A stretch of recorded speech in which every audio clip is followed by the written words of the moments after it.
We're now going to start a discussion of multiple linear regression, which is regression with more than one predictor. I should say the term regression is kind of unusual. You might be wondering, why linear regression? It's a linear model. And this is actually, it is an unusual term. It's actually historical. It comes from the idea of regression towards the mean, which is a concept which was discussed in the early 1900s. You might want to look that up yourself, and later on in the course we'll describe what regression towards the mean is. But it's resulted in this sort of unusual name for a linear model called linear regression. But we have to live with this term because it's become sort of time-honored.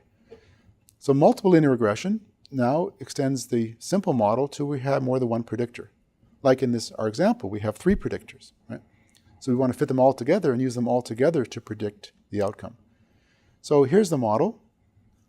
We have an overall intercept term, and then we have a slope for each of the predictors in the model, which again, the betas are the parameters, they're unknown, and the x's are observed, and we're trying to use the x's to predict y. So in the advertising example, to be particular, we'll have the 3 predictors, TV, radio, and newspaper advertising, and we're going to try to predict sales. And we have the error term for allowing points to deviate around the function. And now the function actually is called a hyperplane. Let's actually flip ahead to slide 19 for a moment, where I have a picture of this. So whereas before we had a line, now it's a hyperplane. Okay? So I've been able to draw it here just for 2 predictors. It's hard to draw it for 3. But now the line is now replaced by this flat surface called a plane or hyperplane. Okay? So here's our data points. For each point we have its 2 predictor values. Let's say TV and newspaper. And we have its sales on the vertical axis. And here's each data point is a red point. We're going to, what multiple regression does, it fits a hyperplane, a plane, to these points to minimize the square distance between each point and the closest point on the plane. Right? Very intuitive. In the same way we did it for a line, now the line becomes a plane. Okay, so let's now go back to the... Okay, so the model, again, so this is it's the equation of hyperplane with its coefficients. Okay. Well, before we talk about the least squares estimates and some of the details, let's sort of step back for a moment, think about how we might interpret the regression coefficients, because now there's more than one of them. In the simple model, we had only one to deal with. Now we have a multiple, say 3 coefficients. How do we interpret them together? Well, if the predictors had no correlation, in other words, in the data, then we could talk about each coefficient separately. We can make statements like a unit change in xj, for example, is associated with the beta j change, that's its coefficient, in the outcome, with all the other variables fixed. But predictors are not usually uncorrelated in the data. For example, here we can expect, and we'll see that actually the various amounts spent on the 3 kinds of advertising are correlated. So these kind of interpretations are difficult, and in observational data where they're correlated. What problem does the correlation cause? Well, the variance of all coefficients tend to increase, sometimes dramatically. In particular, imagine we have 2 predictors which are almost identical, right? Then we can't really separate their coefficients, right? If I have a coefficient on one variable, I could just as soon move that coefficient to the other variable, and the fit of the model is going to be pretty much the same. So the variance of the coefficients of those 2 predictors are going to be very, very large, right? And then interpretation becomes difficult when there's correlation, because one can't really say, suppose I were to change xj. In other words, if we can think about, suppose I was to increase the TV advertising by a certain amount. What would be the effect on sales? Well, if that happened, we probably wouldn't be reasonable to assume that the other advertising budgets stay the same. For example, maybe the company has a fixed budget overall, so that if I increase TV advertising, I would have to decrease the other advertising. Or maybe TV advertising is increasing just because the company has more money in general and decides it wants to spend more on advertising of all kinds. So this is, in both those cases, we can't really talk about the change of one predictor where the other one's fixed, because the predictors will tend to move together in real data. And what this means is claims of causality should be avoided, right? We can't really say that one predictor causes the outcome when there's predictors in the system that are correlated with that given predictor. So this becomes a complicated challenge to try to discuss causality, and we're going to avoid that. And there's a nice book, which actually when I was a graduate student, it was one of the books I learned from, Data Analysis and Regression by Mosteller and Tukey, two very famous statisticians. And I look at the book now, and I don't like the book that much overall, but there's one wonderful chapter on called the Woes of Regression Coefficients that talks about the problems of interpreting regression coefficients when there's in a multiple regression model. That's a very useful chapter to read. And I've made this point. So the first point here I've just made, that a regression coefficient, what it measures is the change in y per unit change in xj with all other predictors held fixed. But this is not usually a reflection of reality, because usually when you change one predictor, the others change as well. I mentioned the example with advertising. So here's a couple of examples which I'll just have you think about, and maybe we'll put it on a quiz, but here's an example, the first example to have you think about this point. Suppose I measure the total amount of change in your pocket. And that's y, but I also measure two predictors, the number of coins and the number of pennies, nickels, and dimes. That's x2. Now, by itself, the regression coefficient of y on the total number of pennies, nickels, and dimes will probably be positive, right? The more you have of these, the more likely that you have more change. But what about if I have x1 in the model? Right? So for a given level of x1, think about whether the coefficient of x2 will be positive or negative. Okay? And we'll talk about the answer to this later on. But it's a simple example where you can see now how the presence of one predictor affects the way that we interpret the coefficient of another predictor. And of course, these two predictors are highly correlated by construction. Another example, which is actually from this chapter of this book, from American football. Y is the number of tackles by a football player in a season. W and HR is height and weight. And they imagine that they take data from this situation, they fit a regression model, and they obtain, beta 0, but the coefficient of weight is 0.50. Coefficient of height is minus 0.10, which seems to say that it's better to be short to make more tackles. So the question we're asking here is, how would you interpret this coefficient of height given that weight's in the model? And again, think about this and we'll return to the answer later. And they also mention in that same book, there's two quotes, essentially by George Box, who was another famous statistician. Essentially, all models are wrong, but some are useful.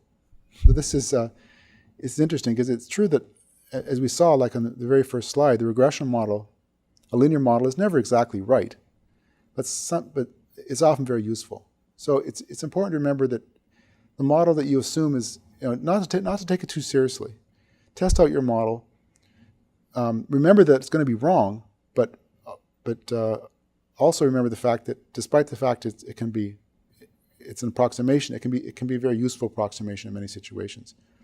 And then this point in their chapter, also paraphrasing George Box, which really it sums up what I talked about trying to interpret regression coefficients. The only way to find out what will happen when a complex system is disturbed is to disturb the system, not merely to observe it passively. In other words, if you want to make a causal statement about a predictor for an outcome, you actually have to be able to take the system and perturb that particular predictor, keeping the other ones fixed. That will allow you to make a causal statement about a variable like xj in its effect on the outcome. It's not good enough simply to observe some observations from the system. We can't use that data to conclude causality. So if you want to know what happens when a complex system is perturbed, you have to perturb it. You can't simply observe it. So I think it's a very, very wise thing to remember, a wise summary of the use of models and observational data. Okay, so how do we find the least squares estimates for the multiple regression model? Well, it's really very much the same tack we took for the simple model. So first of all, our predictions will be given by this equation. This is the intercept. And now we have one slope parameter for each predictor. We put hats on there, as we always will when we infer that value from data, the estimates. And now what's called the multiple least squares estimates are the values that minimize the sum of square deviations of points around the plane. Remember that? Let's go. Remember I had showed this picture. Here's my data points. Here's my approximating least squares plane. And I'm going to choose the orientation and height of this plane to minimize the total square distance between the red points and their closest point on the hyperplane. Right? Those are called the least squares estimates. I'm going to call the multiple least squares estimates because there's multiple predictors. Okay, there is a formula for these coefficients, for the estimates. It's kind of messy, and it's not something that one ever computes by hand, although probably in the early 1960s people used to do these. Poor guys used to actually compute least squares estimates by hand. They were good at doing matrix computations, but today we have the luxury of fast computers, and in a program like R or any other statistical package, we can compute the least squares estimates for very big data sets very quickly. So we don't need to worry about the formula. We just need to know what we're doing, which is we're finding the values of the coefficients that minimize the sum of squares. So here's what we get for the advertising data. The top table are the coefficients, standard errors, etc. So these are the least squares estimates. Again, there's a lot of terminology here. Coefficient or parameter, we'll use those interchangeably, and as people do. The intercept, again, we're not typically interested in the intercept because that's just telling us whether setting the other three predictors to 0, whether the sales is the average sales value. So we don't really care about that, but we care about the slopes, which are these guys, these three values here. So we see, for example, the coefficient of TV is 0.046, standard error. The t-statistic is the ratio, 0.046 divided by 0.0014. And the t-statistic, remember I said a t-statistic of bigger than about 2 is significant at 0.005, p-value 0.05. So the p-value of 32 is huge, and the p-value is less than 0.0001. Similarly for radio, very big effect. Newspaper looks like it's not having much effect. Right? Its t-statistic is minus 0.18, which has got a p-value which is large. And p-value is close to 1. P-values above 0.05 or 0.1 are not significant. They're not evidence against the null hypothesis, which is that the coefficient is 0. So, but let's be a little more careful how we interpret this. Remember, each of these statements is made conditional on the other two being in the model. So, in particular, this coefficient says, given I have the amount of money spent on radio and newspaper, spending money on TV is still produces a change in sales. So it's in the presence of the other two predictors, TV is important. Similarly for radio, in the presence of TV and radio advertising, TV and newspaper advertising, radio advertising can be effective, but newspaper is not in the presence of these two. So, in particular, on its own, newspaper may be significant.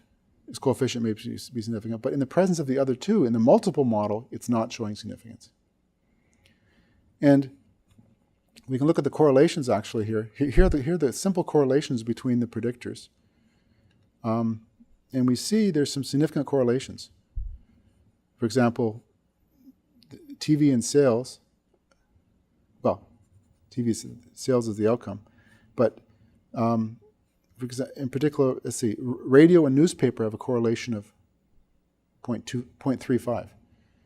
So what's likely happened here is that any effective newspaper has been soaked up by radio, right? Because they're correlated at 0.35.